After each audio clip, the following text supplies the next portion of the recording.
Good morning friend, সবাই কেমন আছো? আশা করি তোমরা সবাই খুব ভালো আছো। আমরাও ভালো রয়েছি।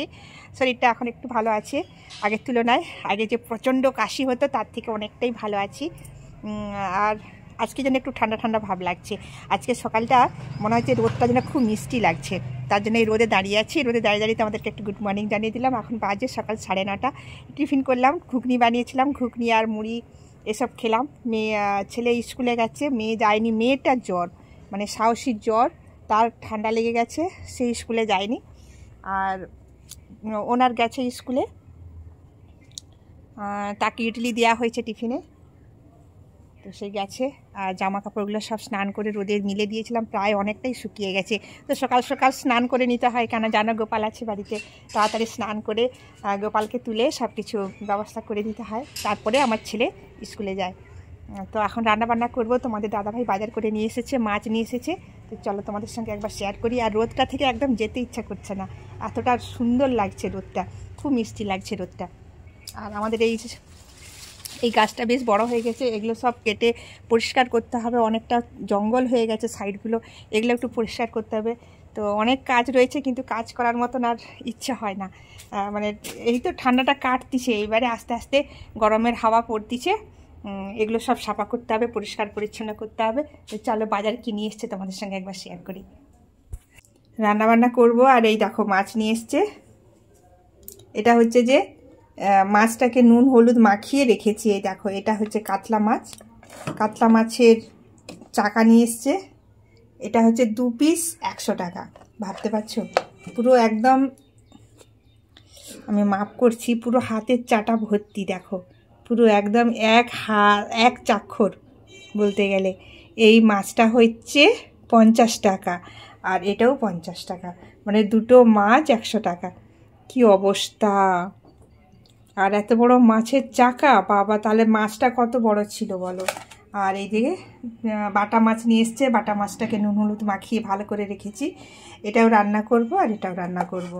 আজকে ভাবছি একটু দই কাতলা বানাবো, কেন অনেক দিন ধরে ভাবছিলাম একটু কাতলা মাছ আনলে দই কাতলা বানানো হতো। তো আজকে তাই ভাবছি একটা নুন হলুদ সব মাখিয়ে আর একটু লঙ্কা গুঁড়ো মাখিয়ে রেখেছি। কেন বলো তো, এই মাছটার ভিতরে একটু নুন হলুদটা মাখিয়ে রাখলে আর ভিতর থেকে মশলাটা না ঢুকলে না ভালো লাগবে না, কেন বড় মাছ তো, বড় মাছের একটু ভিতরটা ভালো করে মাখিয়ে অনেকক্ষণ ম্যারিনেট করলে মাছের ভিতরটা নুন হলুদ যাবে আর খেতেও ভালো লাগবে। তো চলো রান্নাবান্না স্টার্ট করি। আমাদের বাড়িতে গোলাপ ফুল একটা ফুটেছে দেখো। আর এই গাছগুলো আমার শ্বশুরমশাই যখন বেঁচে ছিলেন তখন কিন্তু গাছটা লাগানো হয়েছিল, মাঝে মাঝে ফুটে। আবার দেখছি হলুদ হয়ে ফুলটা, দেখো কত সুন্দর গোলাপ ফুলটা, তাই তোমাদের সঙ্গে একটু শেয়ার করছি। তো দেখো কত সুন্দর ফুটছে, তাই না? ফুলটা দেখলেই মনটা ভরে যায়, এত সুন্দর ফুল। উফ, সত্যি অসাধারণ। চলো দই কাতলা বানানোর জন্য মাছটাকে একটু ভালো করে তেলে ভেজে নিই। তো এদিকে দেখো ভালো করে মাছটাকে তেলটা গরম করে মাছটা ছেড়ে দিয়েছি। আর আমি ফ্রাইং প্যানে রান্না করছি, আর এই ফ্রাইং প্যানের হ্যান্ডেলটা না খুলে গিয়েছে, তোমরা কিছু মনে করো না। আর এই কড়াইটা মানে মানে এই ফ্রাইং প্যানটা হয়ে গেল প্রায় মিনিমাম 15 বছর। তো ফেলতে মায়া করছে, খুব সুন্দর আর ভাজা হয় খুব ভালো। এটা রান্না করতেও না খুব ভালো লাগে, তাই না এটা আমি রান্না করছি, কিছু মনে করো না। দেখো একটা দিয়েছি, আর একটা কীভাবে দিব খুঁজে পাচ্ছি না। তো যাই হোক, একটাকে সরিয়ে আরেকটাকে আমি দিয়ে দিলাম। বেশ সুন্দর করে আমি ফ্রাই করে নিচ্ছি, ডুবো তেলে ভাজতেছি যাতে মাছটা না ভেঙে যায়। খুব সুন্দর করে ভাজতে হবে, একদম সুন্দর করে। আর দেখো একের পর এক সুন্দর করে কিন্তু মানে উঠাতে হচ্ছে, কারণ ভেঙে যাতে না যায়। তো দেখতে পাচ্ছ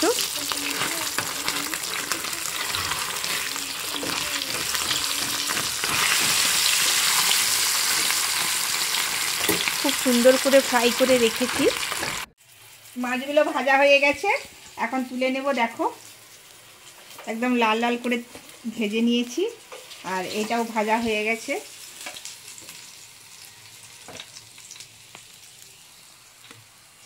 দেখো একদম লাল লাল করে ভেজেছি। মাছগুলো ভেজে নিচ্ছি।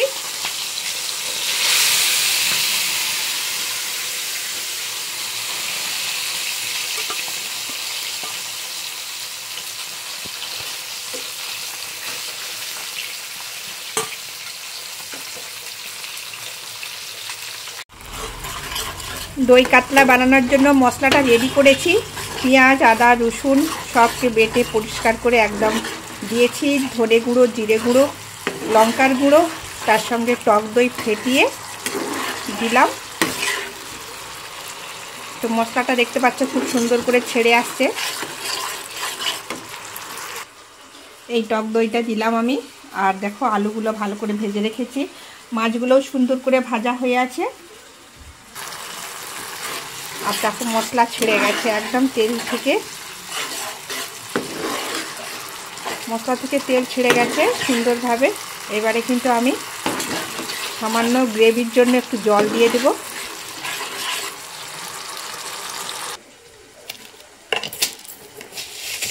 আর একটুখানি চিনি দিয়ে দেবো, কেন দইটা দেওয়া আছে, এটাকে ব্যালেন্স করে নেবে।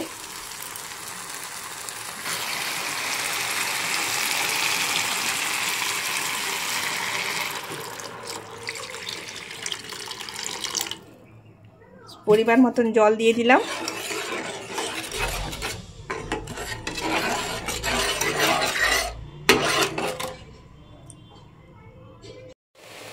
মশলাটা ভালো করে কষা হয়ে যেতে সামান্য জল দিয়ে একটু ফুটিয়ে নিয়ে আলুটা একটুখানি সামান্য সেদ্ধ করে দেখো মাছগুলো আমি তুলে দিলাম বেশ ভালো করে।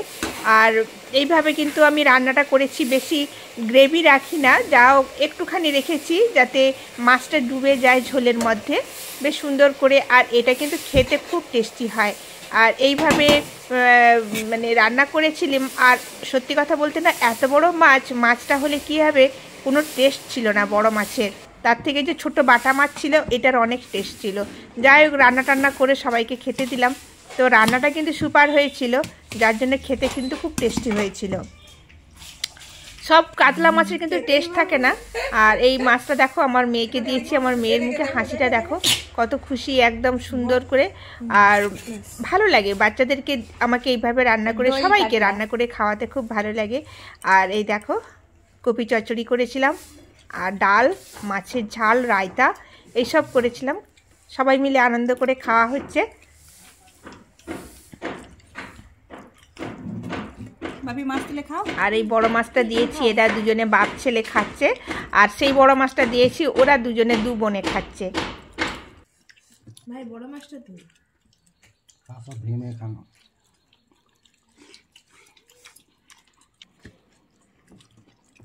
ভাত খাওয়া যাওয়া চলছে, ছেলে ছুটি হয়েছে, ছেলেও খাচ্ছে। মাছের ঝোল, ভাত, ডাল, কপির তরকারি, রায়তা সব দিয়ে সুন্দর খাওয়া হচ্ছে। ওদিকে বড় মেয়ে খাচ্ছে, আমার খাওয়া শেষ হয়ে আসছে। এখনো মাছ রয়েছে, রায়তা রয়েছে।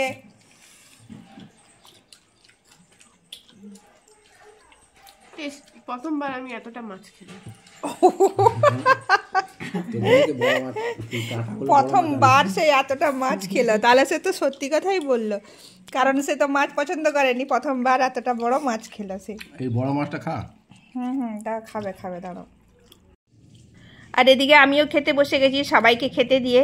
সত্যিকারের মাছটা কিন্তু অতটা টেস্ট ছিল না। এত বড় মাছ দেখতেই সুন্দর, কিন্তু কোনো রূপ আছে কিন্তু গুণ নেই, এই একটা ব্যাপার।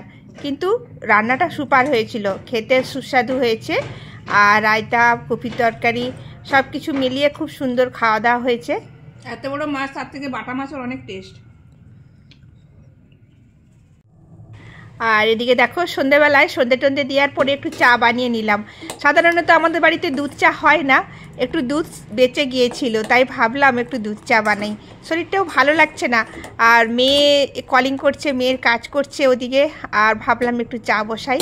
আর ওদিকে আমাকে পড়াতে বসতে হবে, আমার ছেলে মেয়ে সবাইয়ের পরীক্ষা স্টার্ট হবে এই মানে ফেব্রুয়ারির 17 তারিখ থেকে, আর একজনের মার্চের 1 তারিখ থেকে। ভীষণ টাপের মধ্যে রয়েছি। আবার আমার ছেলে অলিম্পিয়াড পরীক্ষা দেবে, সব মিলিয়ে একটা মানে চাপের মধ্যে রয়েছি, অঙ্ক পরীক্ষা দেবে।